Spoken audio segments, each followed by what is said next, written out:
Hi friends. మొన్న 4వ శుక్రవారం ఆగస్టు 30న మా అమ్మాయి పుట్టినరోజండి.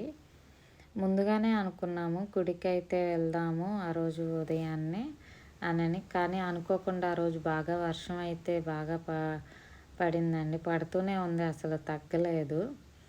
ఇంకా కొంచెం తెరిపించిన వెంటనే ఇంటి దగ్గర ఉన్న వినాయకుడి గుడికైతే వెళ్ళాము.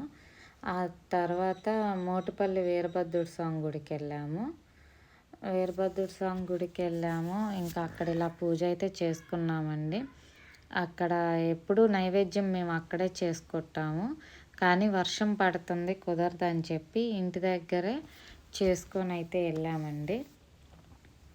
ఇంకా అక్కడ ఉన్న సెక్యూరిటీ కూడా వచ్చేటప్పటికి తలుపులు అవి తీసి ఉంచేటప్పటికి మేము ఇంకా చాలా హ్యాపీగా ఉన్నాం. ఇంకా ఆ వర్షంలో కూడా అతను రావటం నిజంగా దేవుడు పంపించినట్టే వచ్చారు.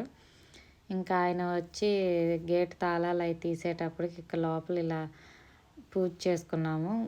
లోపల కూడా చేసుకుంటారమ్మా అని అడిగితే చేస్తామండి అనేటప్పటికి ఇంకా స్వామివారి గది తలుపులు కూడా తీశారు. అక్కడైతే విగ్రహం ఏమీ ఉండదండి.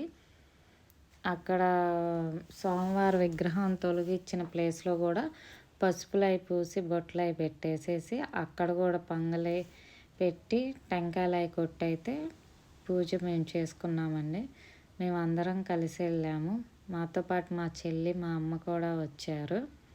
ఇంకా అందరం అయితే పూజ చేసుకొని దండమది పెట్టుకొని ఇంకా ప్రసాదం తినేసేసి అయితే వచ్చేసామండి. వర్షం కొంచెం తగ్గింది. ఇంకా ఇంటికైతే వచ్చేసేసామండి. అక్కడ అసలు టైం తెలియలేదు, అప్పటికే 12:30 అయిపోయింది. వర్షం పడతానే ఉంది, ఇంకా తగ్గలేదు. లోపలైతే ఇదిగోండి ఇలా ఉంటుందండి. వీరభద్రుడి స్వామి విగ్రహం అక్కడ ఉంటుంది. ఇంతేనండి. Thanks for watching.